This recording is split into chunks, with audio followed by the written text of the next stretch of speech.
Assalamu alaikum viewers and a very good welcome to one and all. This is Shameem from SRM Welcome Higher Secondary School, Sobor. Today we are discussing a very interesting poem, The Road Not Taken by Robert Frost. The poem The Road Not Taken is an extraction from Frost's third volume, Mountain Interval, and this volume opens with the inception of this very poem, The Road Not Taken. The poem stands on 20 lines with 4 stanzas. It's a narrative autobiographical poem. It's narrative because the speaker is himself involved in this story. And it's autobiographical because the poet writes about his own experience in this poem. This poem is about choices that shape our lives.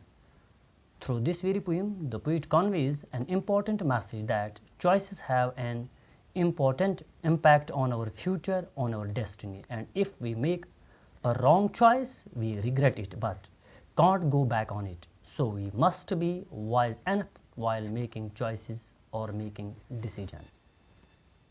Now let's read out the poem.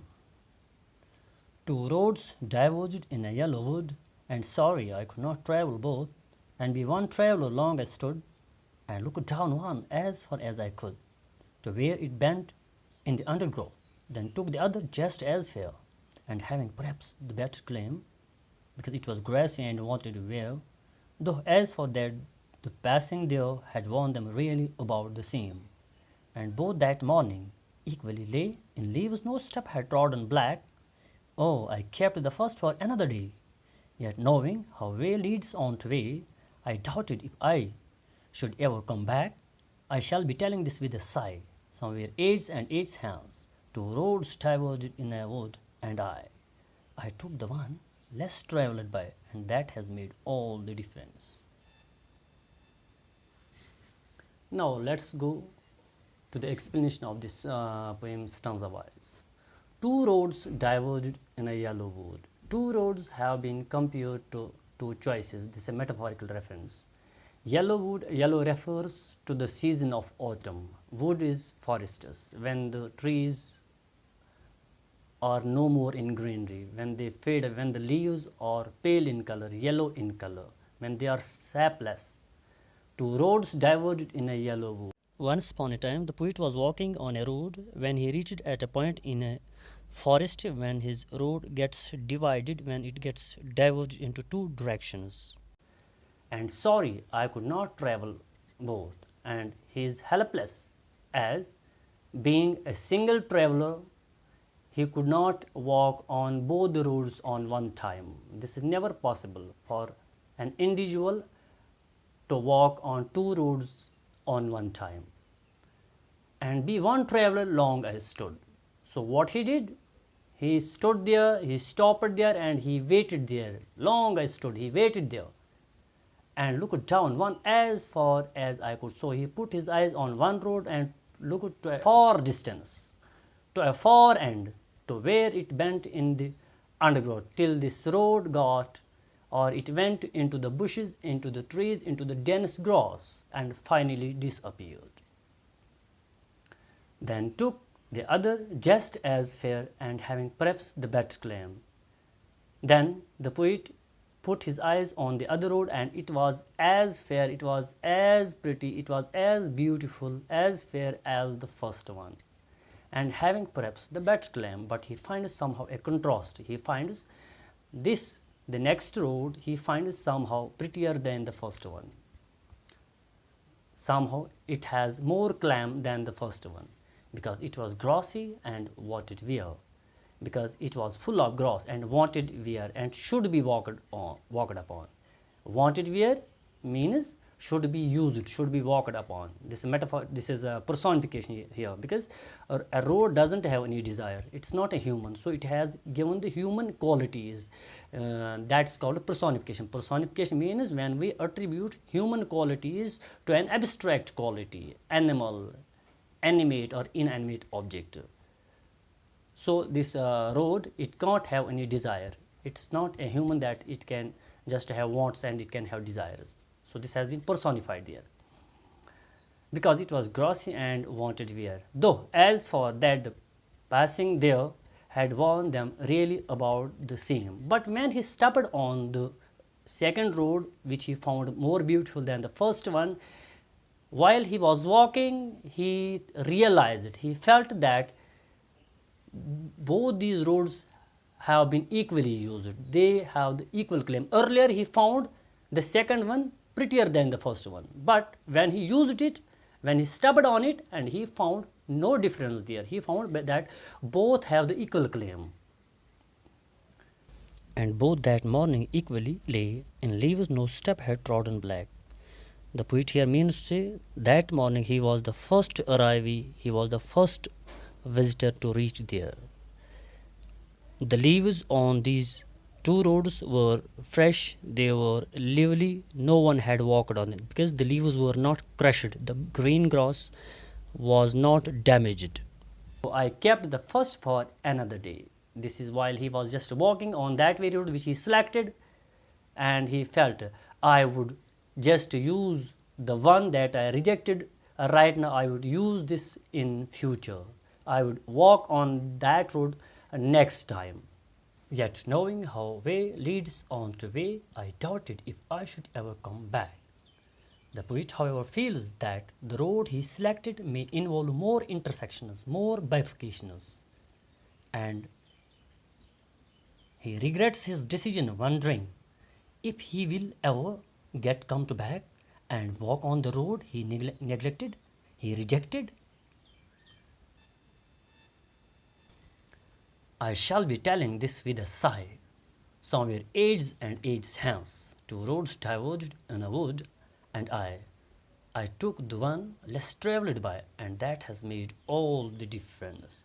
Years from now, somewhere in future, the poet feels he will recall this past experience, whether his decision was right or wrong. He may hold responsible his decision that has made all the difference. If the decision is right, it will be a sigh of happiness, and if it's a wrong decision, it will be a sigh of sorrow. Now let's spot some literary devices that fall in this very poem. In the very first stanza of this poem, the first verse, the first line, there is no punctuation mark at the end, and it continues in the second, then in the third, and in the fourth, then the punctuation mark we find in the last line of the first stanza. And this technique, this is called enjambment. Enjambment means the running over of a sentence from one verse or couplet into another. Enjambment is also very evident in the second stanza. You just see the fourth line of the second stanza. There is no punctuation mark, and it continues in the fifth line. The first fifth line, there it stops. This is again the literary device. There is enjambment. One more this literary device we find in the first stanza. When you just look at the first stanza, we have in the second line in the beginning and this and has been repeated consecutively in the first, second and third line at the beginning. This is called anaphora. This is called anaphora. Anaphora means a repetition of a word or expression at the beginning of successive sentences or clauses, etc. So we find this and, this word and has been repeated consecutively in the beginning of the second line, third line and fourth line. This is called anaphora. One more literary device we find in this second stanza. There we find this wanted where. This is personification.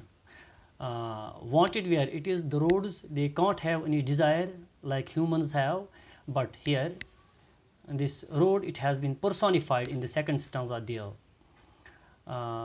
Wanted where, it has been personified. The human qualities have been attributed to this road.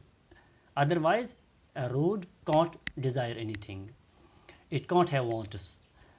And one more literary device is also in this very phrase there, wanted where, it is vowel sound. This is alliteration. Alliteration means it is the repetition of the consonant sounds in the neighboring words. This is called a repetition. Repetition is also evident in the third stanza, wherein we have this third line, first for. That's for this again alliteration. Then one more uh, metaphor you know very well. It's an implicit comparison between two unlike things. So choice, it's a different thing, and road, it's a different. So two different notions. So when two different ideas, two different notions, two different things are compared, they are that technique, that literary device is called metaphor. Metaphor and implicit between two unlike things. This must be remembered. It is a comparison between two unlike things, not two like things. Next, we have the most prominent literary device in this very poem. It is this rhyme scheme. When we look at the rhyme scheme of this poem, we find rhyme scheme, we generally know it is the unity in the terminal sounds of words in poetry, the harmony of tunes. When we look at the first stanza, we have in the first line the last word, it is would. Let's name it as A. Then the second line, it is both. It's having a different sound. Let's name it as B. And in the third line, we have the last word, it is stood. So it sounds like the first one, like this word would. So it's already named as A. Then we have the fourth line wherein we have the last word, it is could. So it sounds like this, and this stood and would. That means which these words are already named as A. And the last, it is again, it resembles, its sound resembles like this the word both. So it sounds like this both, and it is already named as B. So the rhyme scheme of this very poem is A B A A B. This all about this poem. Thank you. Have a great day.